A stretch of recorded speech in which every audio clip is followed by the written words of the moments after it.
Thank you. We're going to delve into our first chatter this morning. So imagine a world where every child's first stories are written in the language that they speak at home. An imaginative universe where culture, identity, literacy, they intertwine seamlessly. And yet startling findings from the Progress in International Reading Literacy study reveal that 81% of grade 4 learners aren't able to read for meaning. That just exposes a growing crisis in early education. Now, TAQA is addressing literacy concerns amongst children by providing digital books that are translated into 11 official spoken languages. And so to tell us a little bit more, we are joined by TAQA Africa CEO, Founder Qhawe Bula. Good morning. Welcome. Thanks for your time at this hour. Good morning, Lisa. How are you doing this morning? I'm good. I'm so excited about this because, I mean, beyond it being Literacy Week that just passed and Heritage Month, it's such an important part of our solidifying our future for the kids, right? So multilingual storytelling. Tell us about how you're tackling that and how you're also bringing digital literacy into the fore as well. Sure. I think, as you're saying, reading is so critical for the future and the present of the country. I think it acts as a foundation, one, for one's schooling journey, but two, for the ability to explore stories, and we take it that stories not only teach us, but they teach us to be empathetic. They help us contextualize the world around us, and they're critical to our development. And as you've spoken to, in South Africa, I think, one, we have an issue where a lot of children under the age of 10 aren't able to read at grade level. But two, even amongst those who can read, a very small percentage of books published in terms of fiction are published within African home languages. Yeah. So at TAQA, we've then built a digital library of children's books in 11 official spoken South African languages. And as you mentioned, these books live in a digital format we call video books. Yeah. Which is kind of a fun and engaging way, to engage with literature, and we think it's really good because it's a fun way for children to read, and integrates well in the broader environment of the things children are watching on TV screens, on laptops, etc. Yes. So, agreed with you. I think it's critical work. And I mean, to your point, it's also about fostering empowerment and critical thinking, because yes, it's one thing to be able to read words on paper, but to decipher and to understand what comes through that. I mean, this is what's going to aid us as a competitive nation as well. It starts young, but we've seen the crisis unfold.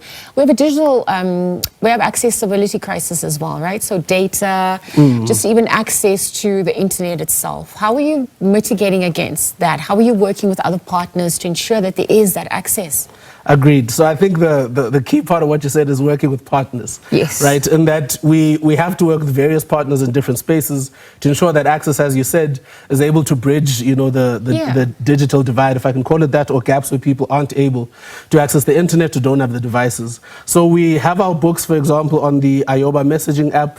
And if you are an MTN user and are on that app, you can access some of that content at zero rated fees. And of course, in the overall development of the web app itself, we develop it to be to use as little data as possible. But I do want to say, we're always open and are always looking for more partnerships, to be able to get the books forward. And I do want to say that although we live in a country, right, where the reach of Wi-Fi and the reach of smart devices is maybe not fully across the country just yet, but a large majority of South Africans do have access to smartphones. And secondly, I think it's important that as we build, the systems that take our future and our children forward, it's important that we do build it in a way that's future forward. And I think then the call is on us, it's on partners to make sure we bridge that gap and not disadvantage children who in many ways are already disadvantaged. It's about parents coming on board, 100%. Schools, policymakers as well, right? It's going to take an entire ecosystem as well.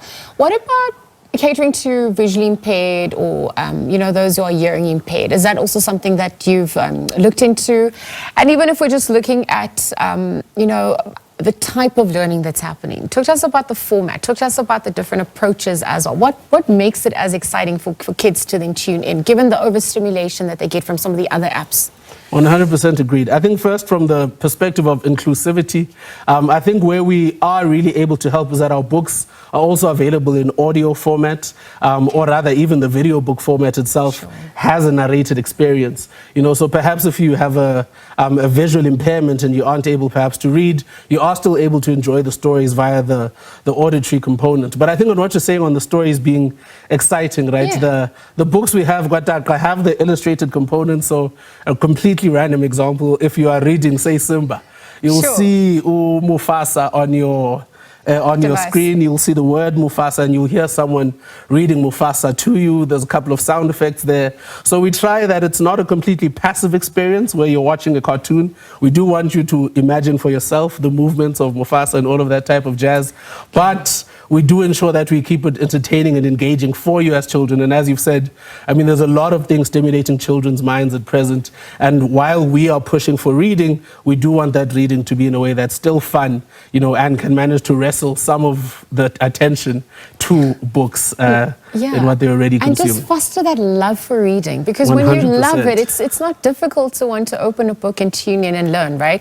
The future, what does it look like? So you've spoken about how important it is to collaborate. You've spoken about what the offering is right now, but what does the future then look like if you imagine and what this is going to do for South Africa, for the continent at large? Sure. We're building a world in which every child in South Africa has access to a world of storybooks in their home language and in many other languages, in their hands, in their pockets. And for us, that is the future. We're ensuring that, one, we have the books on their library, but two, we're looking to work, as I said earlier, with more partners to ensure that, we have these books, but they need to get to the children across the country to actualize the dream that no child is left without access to picture books, is left without access to books within their home languages, to grow and foster the love and competence in reading. All right, and if people want to obviously download the app and get in touch with you, even send suggestions, right? I mean, I'm assuming that because there's so much stories to tell, you're open to this also coming through, from people in communities that won't have access to this. So tell us a little bit more about those initiatives as well. Sure. So we do look to run some programs that take the books from the online world and kind of put them on the ground. We earlier this year we ran a program with the Vusa Academy in Cape Town, where Vusa Academy and Ubumbo were training children in rugby in the morning, and after the kind of rugby practice, we would then come in and do a reading session and helping the children learn how to read.